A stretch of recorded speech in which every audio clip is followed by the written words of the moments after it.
This is the introduction to the Cold War video. In class, you are going to have to complete this reading as a do now.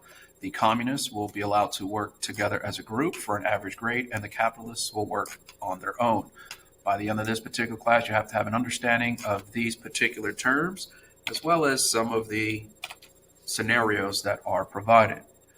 Simple definition for the Cold War: it is an ideological war between the United States and Russia, starting from 1917, using that as a date. If you do not remember, that is when Lenin led the Russian Revolution, bringing Russia out of World War I. The argument can be made that the Cold War actually starts in World War II at the end as a result of some of the issues that take place at the end of World War II, but U.S. tension with Russia actually starts in 1917. So Cold War is from 1917 and ends in 1989 when the Berlin Wall comes down. And the Cold War is a competition between the United States and Russia. They are competing everywhere and anywhere.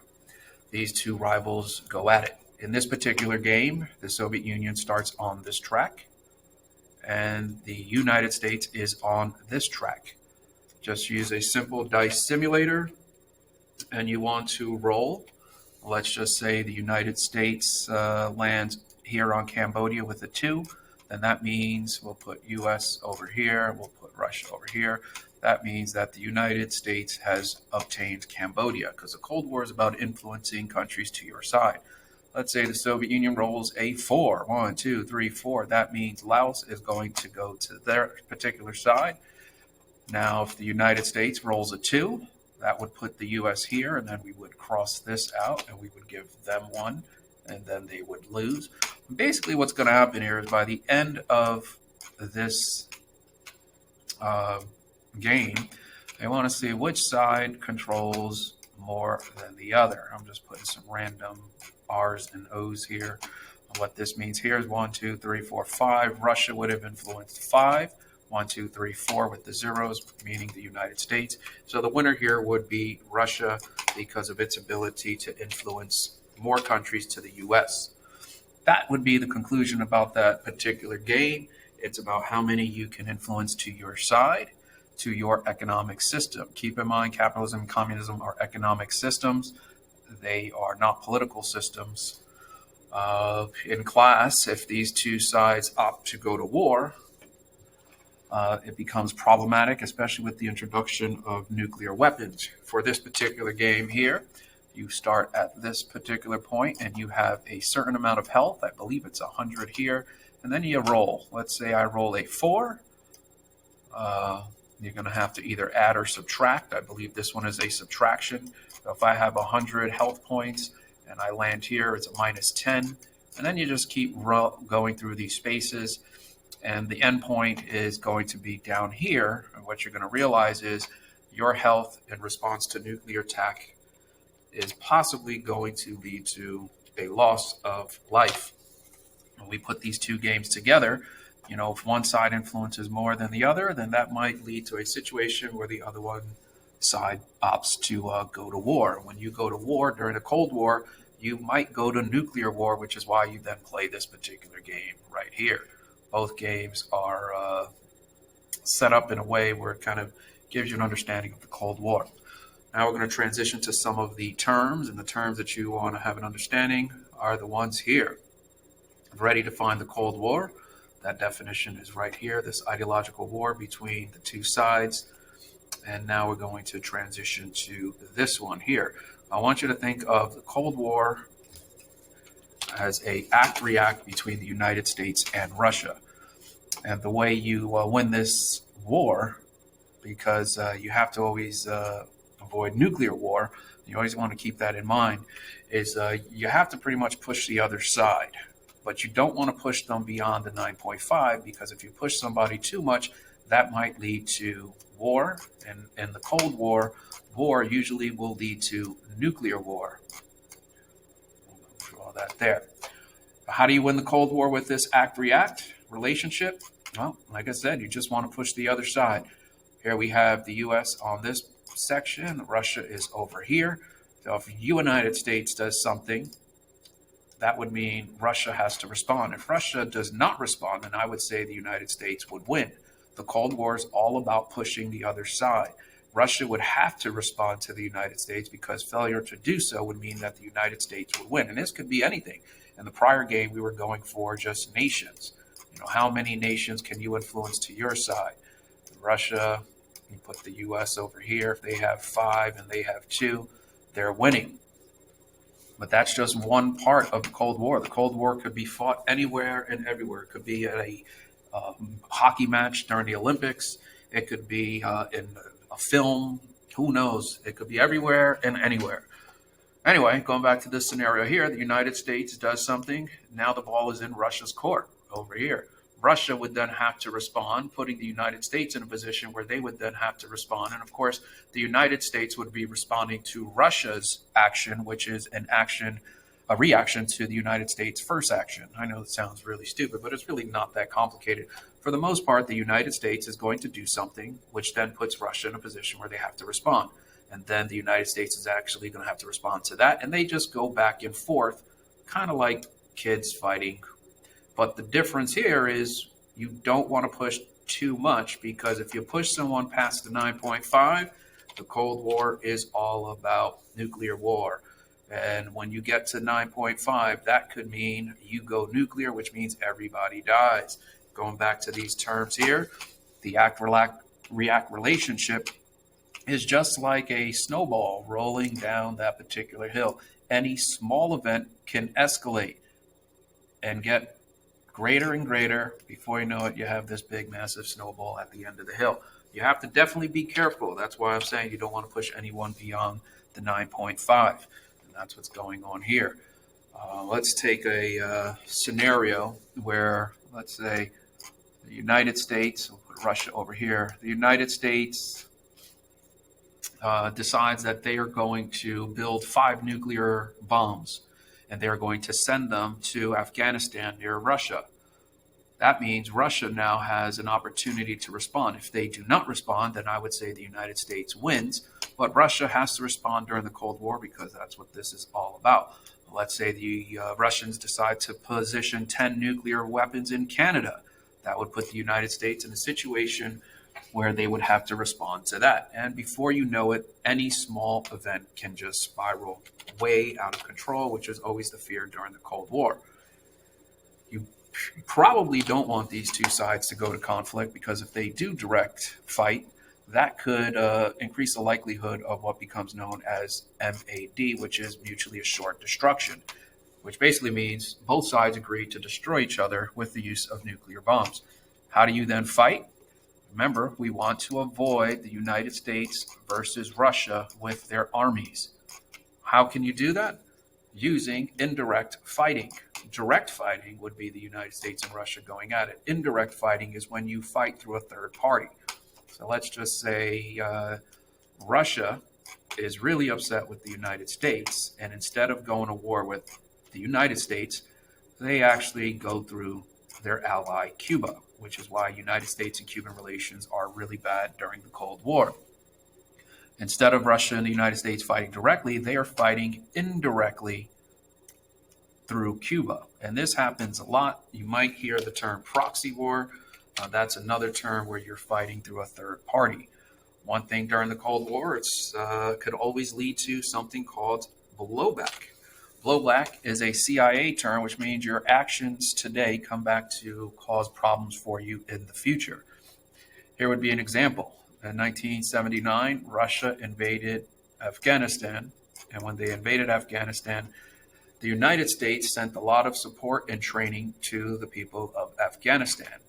One of these individuals was a man by the name of Osama bin Laden, and the other one was al-Zawahiri, who was the leader of an organization called Egyptian Islamic Jihad. Both of those individuals, al-Zawahiri, would later go on to create the organization of Al-Qaeda. Now, the United States during the Cold War felt that communism was the bigger threat than Al-Qaeda, which is why they support, and they probably have no indication that bin Laden is going to create this organization of Al-Qaeda anyway. So you have to go with the information you have. What's this fight all about? It's really about the two isms, and the two isms going at it are capitalism and communism.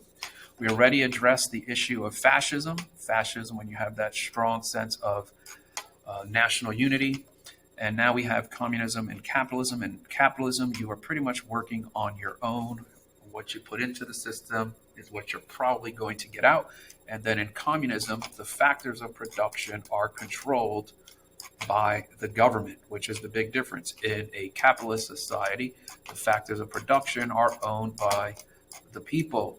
It could be any individual. Here, the factors of production are owned by the government, and they are trying to create what becomes known as a society without any classes. If we ask you, upper, middle, lower, this would be non-existent in a capitalist society because everybody would be the same. Let's look at a couple of examples. Look no further than the story of Tetris.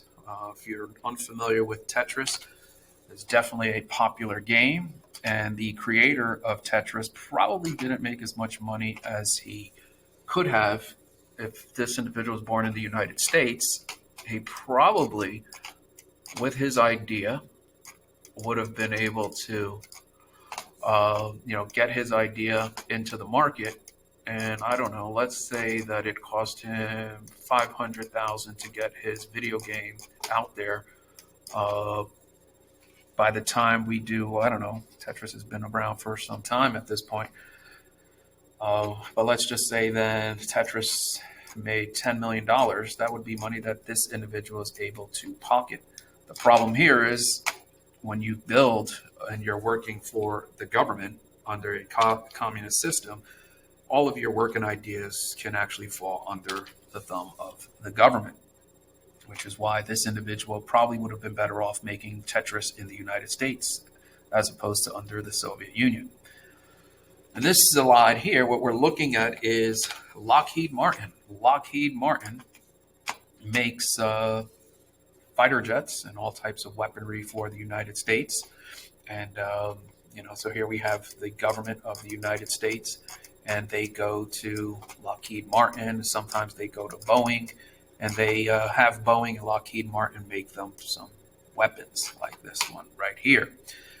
The reason why Trump is in this particular image here is because when he was president, he was trying to hold Lockheed Martin and Boeing accountable. What he was trying to argue, and I don't remember the specific numbers, but let's just say Lockheed Martin and Boeing, Lockheed Martin makes this fighter jet, and it costs them, I don't know, $10 million for them to be able to produce this one jet. They're going to want to sell this to the government for profit. If they sell it for 20 million, it's kind of like you're making 10 million off of your government. Now, in a fascist society, this would be a no-no.